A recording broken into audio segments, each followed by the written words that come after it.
So today we shall start with module 5, wherein the module 5 is all about window layouts and testing. So in this video we shall discuss how to organize and lay out individual windows and web pages clearly and meaningfully. Proper screen presentation and structure always encourages quick and correct information comprehension, the fastest possible execution of tasks and functions, and also enhances user acceptance.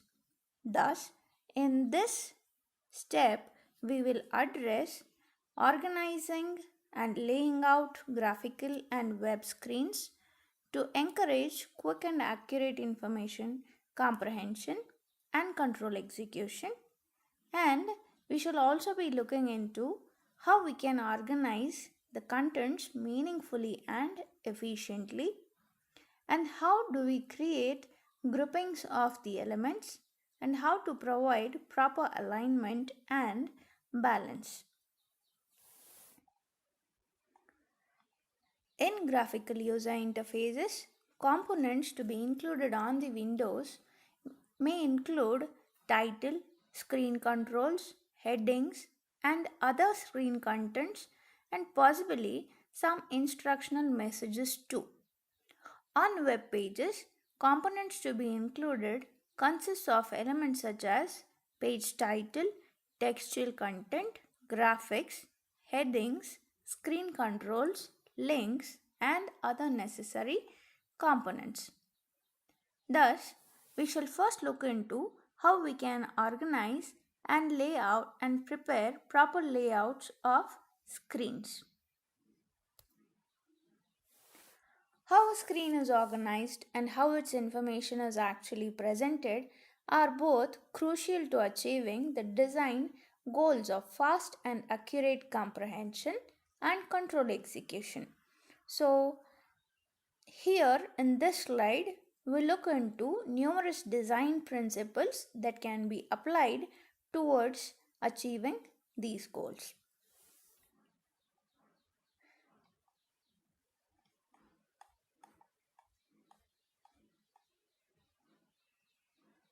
These guidelines, along with many others, have already been discussed when we were studying about window design in module 4.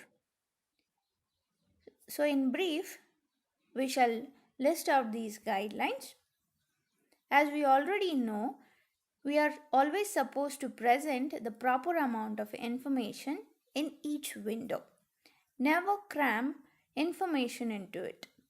Keep the proportion of the window devoted to information or ink to no more than 30 to 40% of the window's entire area.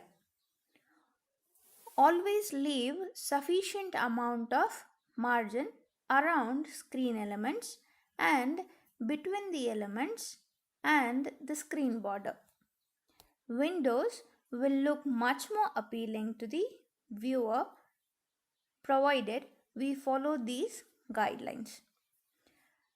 Always try to provide an ordering that is either logical, sequential, and rhythmic to guide a person's eye through the display. Other important factors include maintaining a top to bottom, left to right flow, efficiency in navigation, a visually pleasing composition achieved by means of proper balancing, groupings, and alignment, the proper emphasis of elements, and being consistent.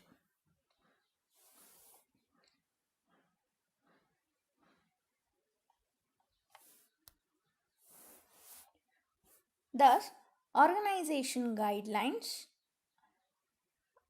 address how to relate groupings, borders, dependent controls, alignment, and balance. Thus, organization guidelines to be addressed includes all these. So, how do we create groupings? Individual controls with multiple parts, such as radio buttons or checkboxes, should be identifiable as a single entity. A series of related controls should also be presented as related.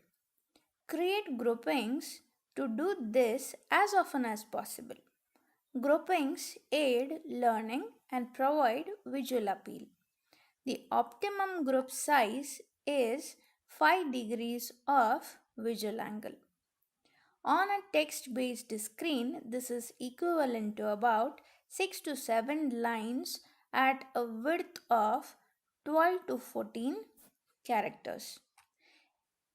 Following slides contain examples of groupings. So the very first diagram is an example of grouping. So groupings can be made visually obvious through liberal use of white spaces. So sufficient space should be left between all groupings of controls and groupings with window borders. So here in this diagram, if we see, there are groupings, there is huge amount of blank space left, but there are no proper window borders to categorize the groupings.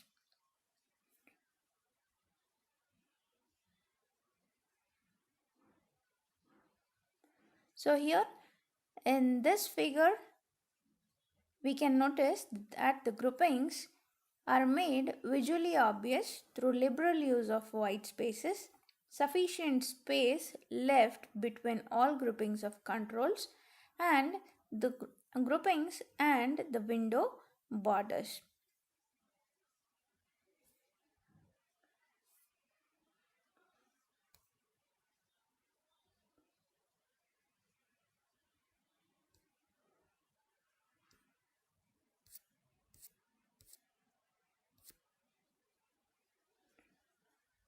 So as you also notice that headings are also being provided to give the groupings of the controls or information and identity. This aids comprehension and learning of what is presented.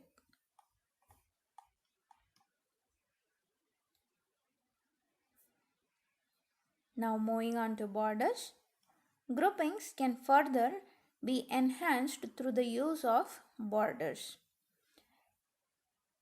Inscribe line borders around the elements of a single control such as radio button or checkbox and or groups of related controls or fields. Individual control borders should be visually differentiable from borders separating the groupings of fields or controls. Provide a border consisting of a thin line around single controls and slightly thicker lines around groups of fields or controls. So the first type of border is the control borders. So these are thin line borders that may be used to surround some boxed in controls. So particularly radio buttons or the check boxes. So you can observe it in the figure 3.4 as well as figure 3.5. The control captions should be located at the upper left within the border itself or to the left of the box. The spacing guidelines are to prevent cramping the text within the border.